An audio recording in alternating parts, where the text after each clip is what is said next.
જય Shri Ram, good morning. આજે સવારે તો મારા ભાઈ આંખ બંધ કરીને ચાય બનાવી કાઢી ને નાવા વગર ચેવડા સાથે ચાઈને નાસ્તો કરી લીધો। પછી મેં ફટાફટ કામ પરથી નાવા માટે ઘરે આવી ગયો, કારણ કે નાઈને મારે પાછું જવાનું છે કામ પર। નાઈ બાઈને રેડી થઈ ગયો ને જમી લીધું ને મને ફ્રીજમાં એક નવી આઈટમ મળી। તમે આ ફળને કયું નામ કેવો તે કોમેન્ટ કરજો ને પછી મેં સોંગ ગાટો ગાટો નીકળી આવ્યો કામ પર। રોજના જેમ ટાઈમ પર ચાય પીવાનું તો કમ્પલસરી જ આપણે, ભલે જમવાનું નહીં મળે તો કઈ નહીં, પણ ટાઈમ પર ચાય મળી જવું જોઈએ। એક તો ખીલ થયેલા ને ની ખબર નવું હું થી આવ્યું। હે ભગવાન, ये दुख काहे खत्म नहीं होता। પછી મને ભૂખ લાગલી હતી તો લસણ ચીવડો ખાધો ને આ સોંગ મને બહુ ગમે।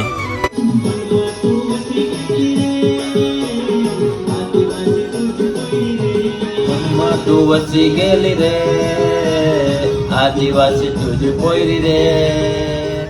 પછી અમે નીકળી આવ્યા ઘરે જમવા માટે ને જમીને મેં પછી નીકળી આવ્યો આપણા અડ્ડા પર ને આજે હતી આપણા દોસ્તારની બર્થડે, એટલે એની બર્થડે સેલિબ્રેટ કરી।